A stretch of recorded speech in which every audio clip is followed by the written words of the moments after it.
Aquí estamos de nuevo en estos ejercicios. Llegamos al final de esta etapa en la vida de Jesús, que es su vida oculta. Partimos por la Anunciación, en la Basílica de Nazaret de la Anunciación. Nos fuimos a Belén.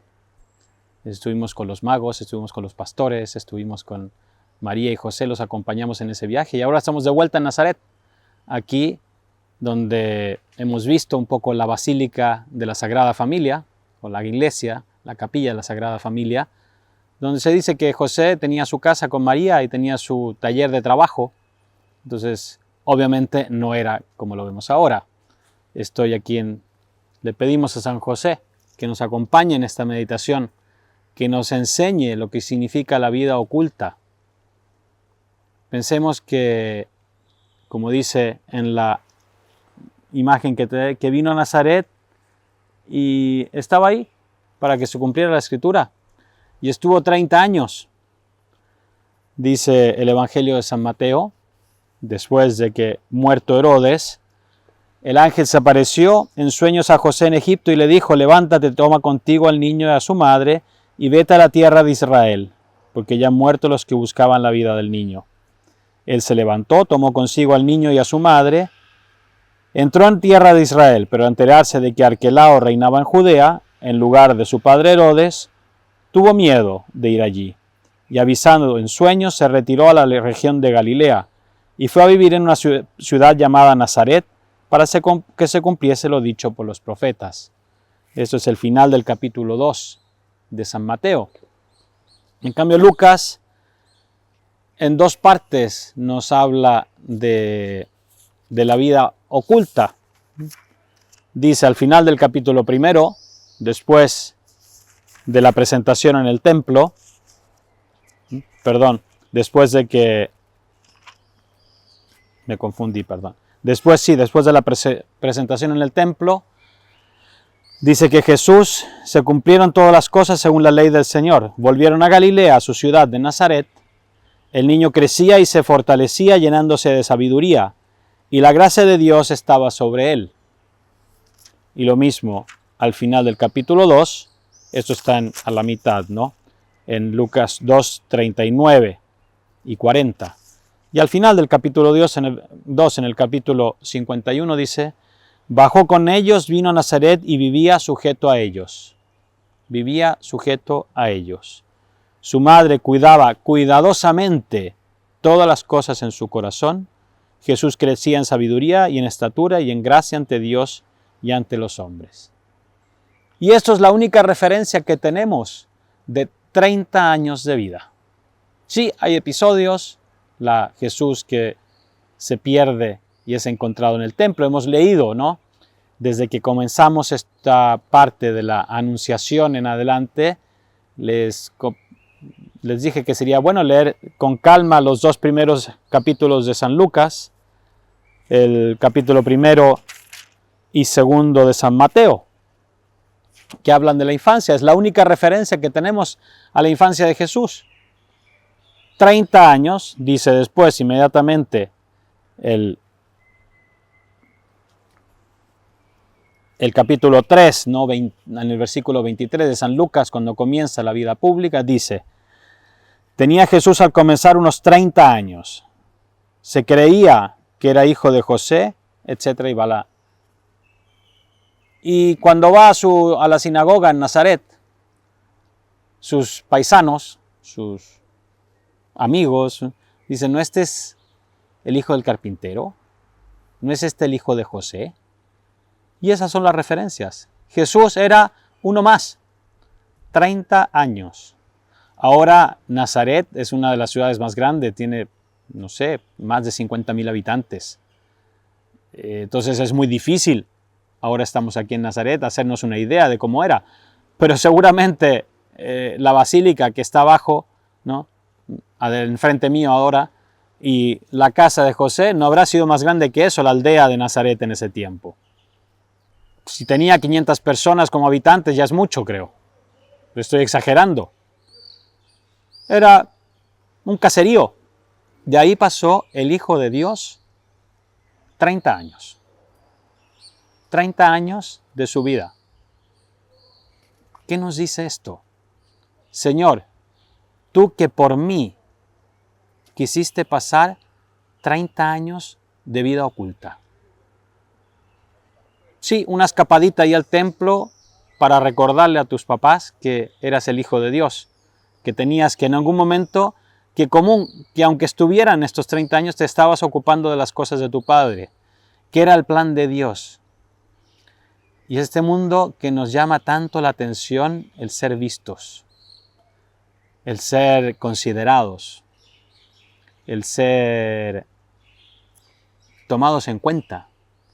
¿Cuánto nos cuesta que nos olviden? Que nadie se preocupe por nosotros. Yo les invito, dentro de este día, de esta reflexión, tomar las letanías de la humildad, del deseo de ser considerado, del deseo de ser tomado en cuenta, del deseo de ser alabado. Líbrame, Jesús. Porque Él pasó 30 años oculto. Él que era el Hijo de Dios, por ti, por mí. ¿Qué es lo que me dice esos 30 años?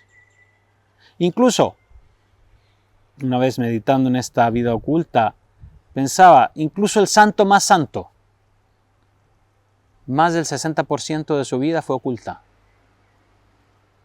No sabemos de la mayoría de los santos que conocemos sus historias.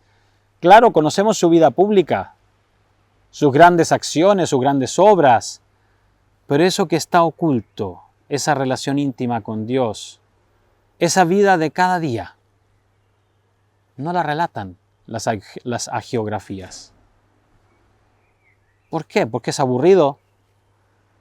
Porque a quién le interesa que Jesús se levantaba a la mañana, tomaba desayuno, se ponía a trabajar, comía, seguía trabajando un poco, rezaba y se iba a dormir.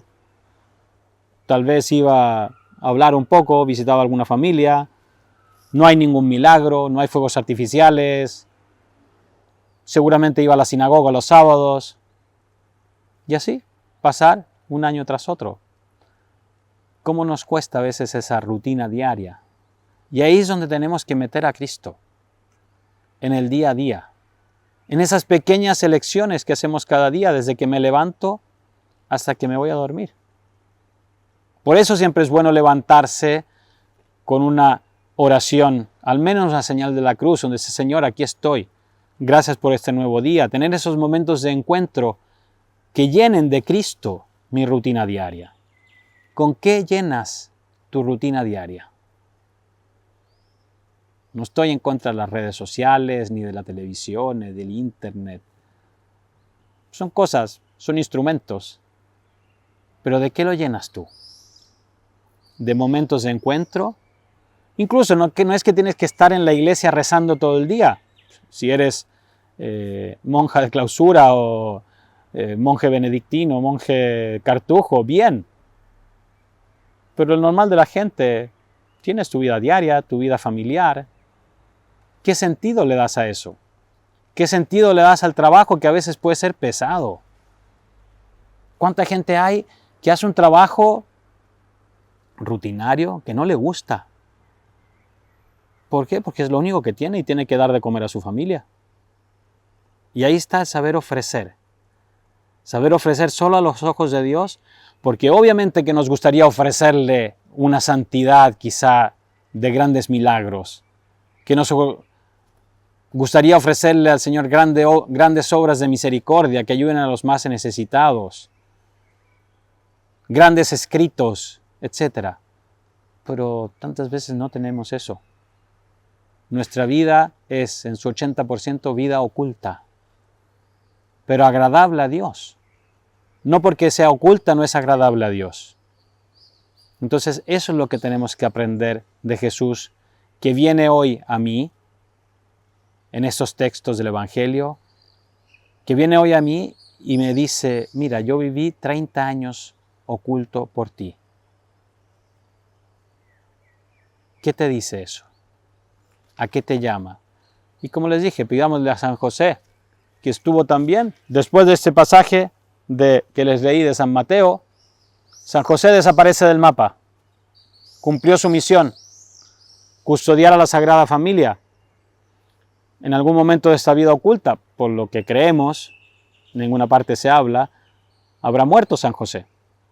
Y murió en los brazos de María, en los brazos de Jesús. Y también nos tiene que decir algo eso. Jesús que sabía hacer milagros, Jesús que amaba a su Padre en esta tierra. Lo dirán después de Lázaro, ¿no? Este que hacía milagros, que daba la vista a los ciegos, no podía evitar que éste muriera. Y era su amigo Lázaro, imagínense. Jesús que sabe que su madre va a quedar sola. No podía hacer un milagro para tener a San José en vida, al menos para que acompañara a María después. Pero no. Vida oculta a los ojos de los hombres, pero vida plena, vida vivida a los ojos de Dios. Y eso es lo que nos tiene que llamar esta meditación sobre la vida oculta.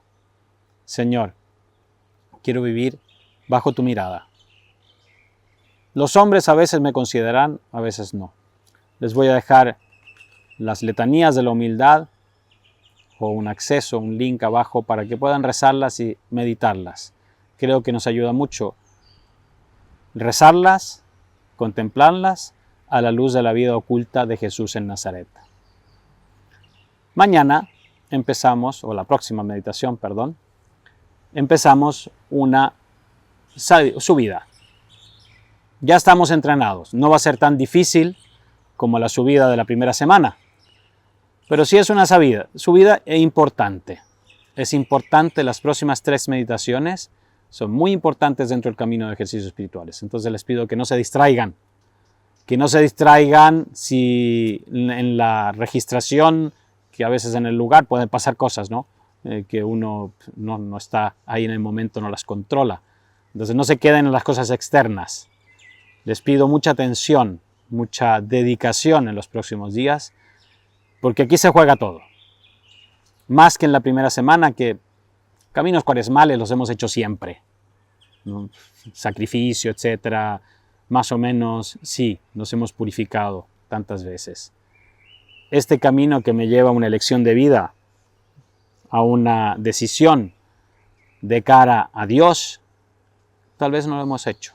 Y tal vez eran meditaciones nuevas para ustedes, si no has hecho ejercicios espirituales ignacianos antes, que son las 2 banderas, las 3 categorías de persona, los 3 grados de humildad. Por eso también les dejo las letanías de la humildad, para que puedan rezarlas también en estos días. Creo que son importantes, entonces terminamos con esta paz de Nazaret, con esta paz de Cristo en su vida oculta, preparándonos para salir a su encuentro. En las próximas meditaciones ya dejamos la paz, la tranquilidad, la serenidad de Nazaret. Nos vamos a ir al Jordán a meditar en nuestro bautismo, a las tentaciones, para prepararnos es como el inicio de una subida que encuentra la segunda semana. Recordamos nuestro bautismo en el Jordán, que somos hijos amados, con esa fuerza afrontamos la tentación, vemos cómo quiere actuar el demonio para tomar esta subida que nos lleva a la elección de vida, que nos lleva a hacer una opción más radical por Cristo. Entonces les dejo con estas letanías de la humildad para que las mediten en estos días y vayan preparando nuestro corazón a estas meditaciones que son tan bonitas, un poco fuertes, pero muy importantes para tomar el fruto de estos ejercicios. Nos vemos en la próxima.